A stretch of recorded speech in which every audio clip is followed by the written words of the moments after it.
のナイキのロゴ、ただのマークじゃありません。これは神の象徴です。元になっているのはニケ、ギリシャ神話に登場する勝利そのものを象徴する女神です。ニケは翼を持つ存在として描かれ、戦いや競技において勝利をもたらす力そのものを体現しています。単なる勝者ではなく、勝利という現象そのものを象徴する存在です。彼女は知恵の女神アテナの随神ともされ、戦略と勝利、その両方を司る重要な役割を持っていました。その象徴的な姿は、古代ギリシャの傑作彫刻、サモトラケのニケにも見ることができます。今にも風を切って舞い降りるようなその姿は、力強さと躍動感に満ちています。さらに、ローマ神話では、ニケはビクトーリアとして受け継がれ、帝国の勝利を象徴する存在となりました。こうして彼女の象徴は時代を超えて受け継がれてきたのです。そして現代、この象徴はあるブランドに引き継がれます。それがナイキです。英語ではナイキと発音され、この名前自体が勝利の女神ニケに由来しています。では、この世界的ロゴスーシュはどのようにして生まれたのでしょうか。実はこのロゴ、たった$35で作られました。デザインしたのは当時ポートランド州立大学の学生だったキャロライン・デビッドソン。依頼したのは共同創業者のフィル・ナイトで、彼女はわずか1週間でいくつもの案を提出します。しかし、どの案にも決定的な手応えはなく、ナイトたちも満足していたわけではありませんでした。それでも、印刷の都合で時間は残されていなかった。そして、最終的に選ばれたのが、このスーシュだったのです。ナイトはこう言ったとされています。今はベストとは思わないが、そのうち馴染むだろう、と。つまり、このロゴは完璧な確信のもとに選ばれたものではなく、時間に追われた中での選択でした。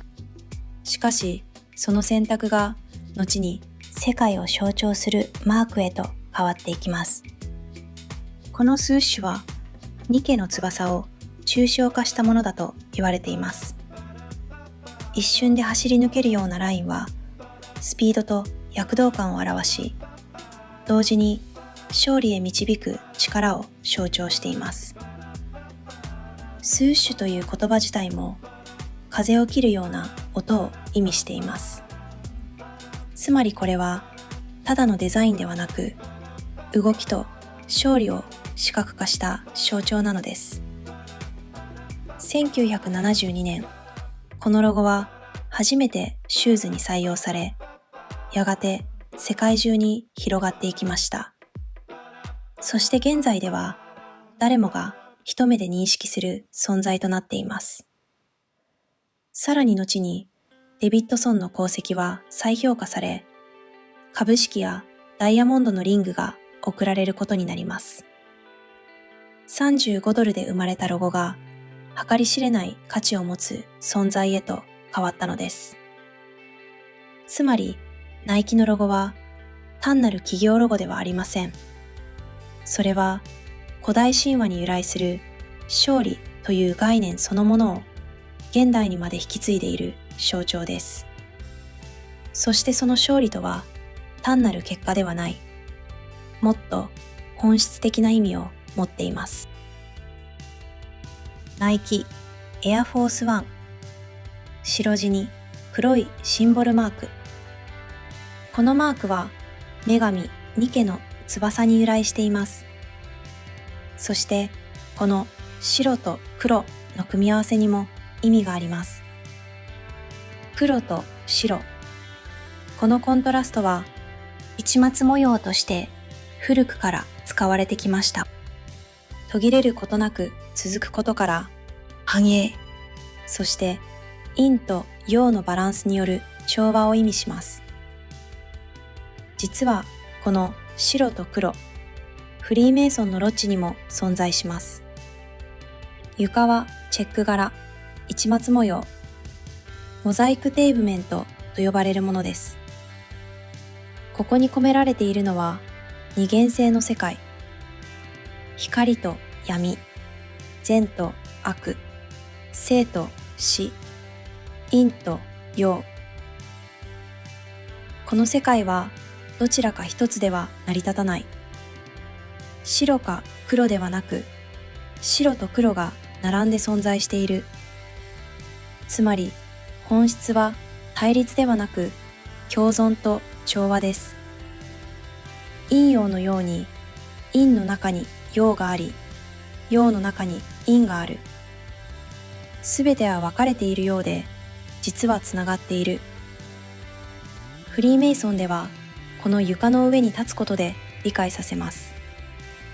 人は不完全の世界に生きているということ。善と悪、光と闇が混在する中で何を見るのか。問われているのはどちらを選ぶかではない。その中で真理を見極める力です。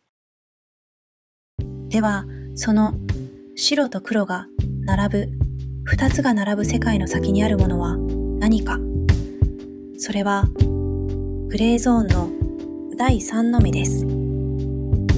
第三者視点、自分目線、主観でもなく、相手目線でもなく、外から全体を見ている視点。第三者視点とは、当事者の立場や感情から離れ、物事を客観的に俯瞰する見方であり、全体の関係性や構造を把握するための基盤となる視点です。そこに二軸合体の考え方を重ねると、世界は単純な白黒ではなく、陰と陽、善と悪、月と太陽、男と女といった二つの軸が合体している人には、高次元情報が降りてきます。重要なのは、そのどちらかに固定されることではなく、全体を見渡す位置に立つことです。このあり方が仏教の中道や神道の中今に通じます。中道は両極端に偏らず執着しない道であり、中今は過去や未来にとらわれず、今この瞬間に完全にある意識の状態を示します。さらにこの構造を象徴的に表すのがベシカパイシスです。二つの円が重なり合うことで生まれる中央の交わりは、陰と陽のどちらにも属さず、しかし両方を同時に含む第三の領域を示しています。この交わりは単なる中間ではなく、関係性から新たな意味や存在が立ち上がる創造の場です。これらを統合すると、二軸で分けられた世界を第三者視点で俯瞰し、どちらにも偏らず、今この瞬間に立つこと、そして対立が重なり合う中心に意識を置くことが本質となります。そこにおいて人は、分離を超えた全体性の中で最も自然で調和した理解と行動に至るのです。勝利の女神ニケは、夏目足や月桂冠を手にした姿で描かれることがあります。夏目足は古代において繁栄、永続する命の象徴でした。その起源は中東にあり、過酷な環境でも実を結び続けることから生命の木とされてきました。枯れることなく何度でも実をつける、その姿は単なる植物ではなく、生き続ける力そのものの象徴です。さらに古代シュメールにおいて、この生命の木と深く結びつくのがイナンナです。彼女は愛、豊穣、戦いを司る存在であり、一度冥界へ降りて死を経験し、再び蘇る神話を持つことから、死と再生の象徴ともされています。また、星座の視点から見ると、乙女座は本来、2つの象徴を持つ女性像の統合とも言われています。一つは、麦穂を持つ女性。もう一つは、夏目足の葉を持つ女性。この夏目足の象徴は、まさにイナンナに通じる生命の木の系譜と見ることもできます。さらにこの流れは、日本神話にもつながっています。古事記に記される、時十の家具の好みや、時十の家具の好みが出てくる。古事記には、このように記されている。天皇、田島守に命じて、常世の国に渡り、時十の家具の好みの実を求めさせた。田島守は遠く常世の国へ赴き、その実を手に入れて帰ってきたが、その時すでに天皇は崩御していた。そこで田島守は天皇の陵に赴き、その実を捧げ、泣き悲しみながら命を終えた。岡根和則氏著書、アレキサンダー大王は日本に来たには、このようなことが記されている。古事記に記される、時十の家具の好みや、時十の家具の好み。これは、隋仁天皇の命により、田島守、浦島太郎が12年の歳月を経て、常世の国から持ち帰ったとされる不思議な果実です。時十の家具の好みの意は、次のような内容となる。時十とは、時、季節の変化のなき地、時あらず。家具あすてにお分かりの通り、工具師と書き、やしと呼ぶ。ここでは、夏目足を指す。この夏目足の葉を食用としていた民族の住んでいた地に使いしたのが田島守である。やしとの振り仮名をつけた根拠がこれで明らかである。何の理由もなく、いたずらに無理な振り仮名を移したのではない。常世とは、常世、すなわち、主なき暗黒の国。これを現在、ヨーロッパと呼ぶ。ヨーロは、ヨロを長音にしたものである。現に東北地方で夜をヨロと発音する。したがって、常世は常に夜の国。ヨーロッパ、一名ヨロビアンという。ヨロとは夜。聖書では陰譜。我が国では黄泉国と記している。季節に関係なく常に実り続ける果実。それは時間に縛られない永続する生命の象徴です。一方、日本では明治以降、パームイコールヤシが身近なヤシ科植物であるシュロとして理解されてきました。本来の夏目ヤシとは異なりながらも、その象徴性は受け継がれています。富士山本宮浅間大社の宮司家である富士氏の家紋はシュロの葉であり、主催神この花咲く八姫の命は生命の開花を象徴する存在です。こうして見ていくと、ヤシイコール生命の木という象徴はイナンナからニケ、そして日本神話へと形を変えながらつながっています。シュロは種のロ、民族のロという象徴的な読みも可能です。日本神話に記された果実とメソポタミアの生命の木、その点と点を結んだとき、私たちは人類共通の記憶に触れているのかもしれません。夏目足はその学名にフェニックスという名を持つ植物である。この言葉はラテン語に由来し、ギリシア語ではポイニクスと呼ばれ、赤紫やフェニキアを意味すると同時に、復活や再生といった象徴性を内包している。夏目足の葉が四方へと力強く広がる姿から、その花言葉は躍動感とされ、生命のエネルギーを体現する存在として捉えられてきた。フェニックスとは、本来は伝説上の鳥、節鳥を指す言葉でもある。この鳥は寿命を迎えると、自ら炎の中へ身を投じて焼かれ、灰の中から再び蘇るとされる。そのため、永遠の命や再生、循環の象徴として古代から語り継がれてきた。また、その姿や性質から火の鳥とも呼ばれる。初期キリスト教の時代からフェニックス、節鳥はキリスト教的な文脈で再生、復活のシンボルとして用いられてきました。炎の中で死に、灰の中から蘇るというフェニックスの神話がキリストの死と復活と重ねられました。フェニックスの神話はキリスト教より古く、古代エジプト、ベンネトリア、ギリシャ、ローマに起源があります。キリスト教が既存の神話を神学的に再解釈したという流れです。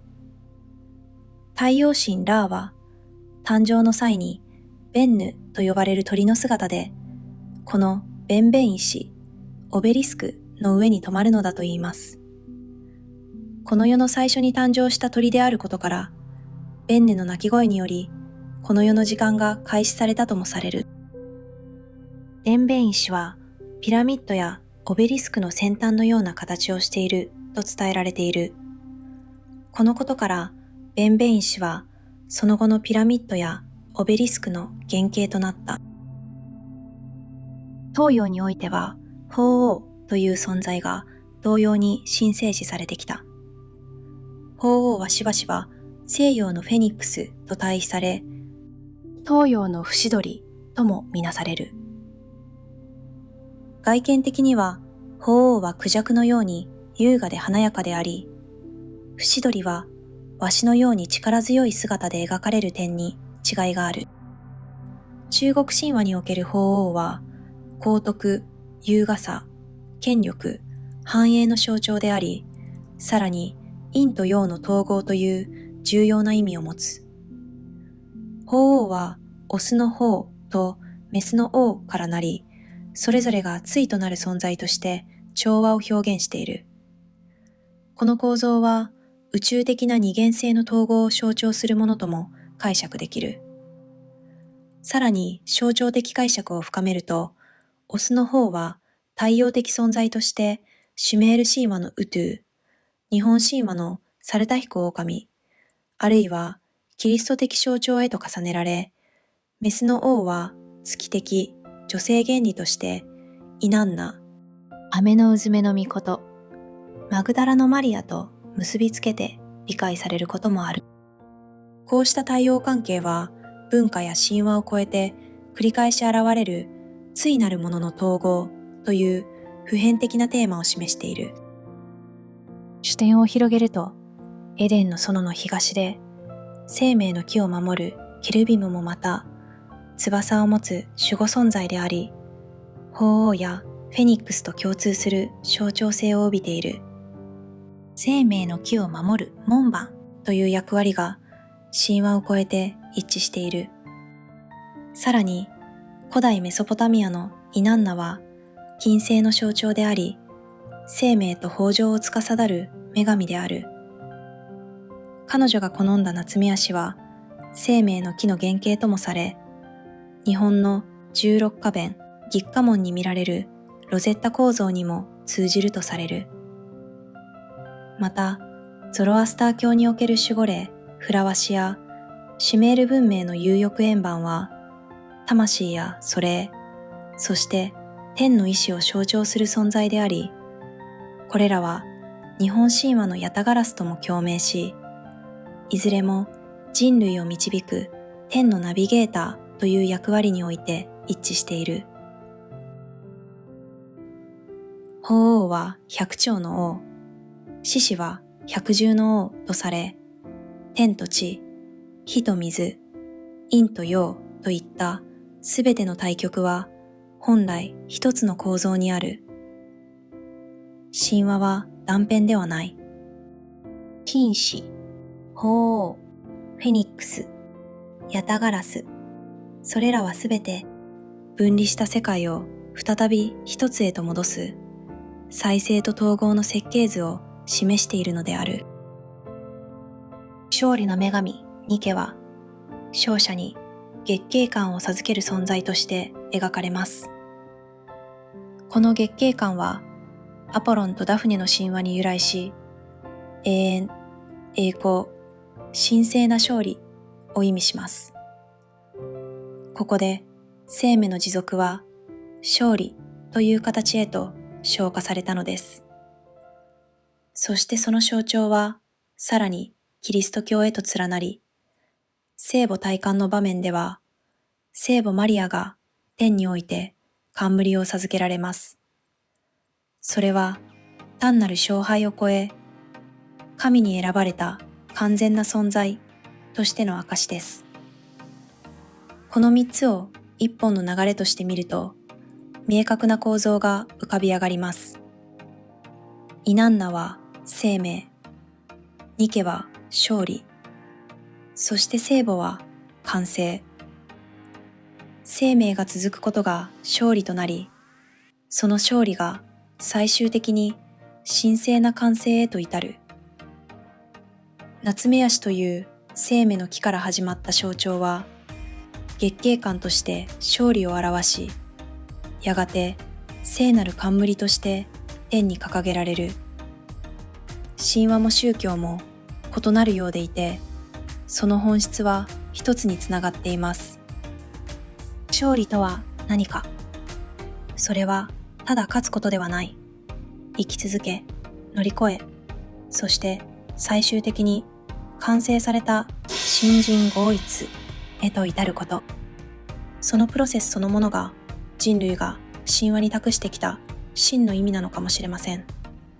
そして現代、その象徴はさらにシンプルな形へと還元されていく。勝利の女神ニケの翼は、古代エジプトのベンヌ、ゾロアスターのフラワシ、西洋のフェニックス、東洋の鳳凰、そして雨の日和の御やアスカイと連なる飛翔する存在の系譜の中にある。それらはすべて天と地を結び、死と再生を超え、存在を次の段階へと導く象徴である。その流れの果てに現れたのがナイキのロゴ、スーシュ。それはもはや装飾ではない。思考ではなく行動へ。理屈ではなく一歩へ。Just do it。とにかくやれ。行動あるのみ。神話の時代から続くこの流れは、今、この瞬間の選択へとつながっている。神話の続きを生きるのは、今、この瞬間のあなた自身である。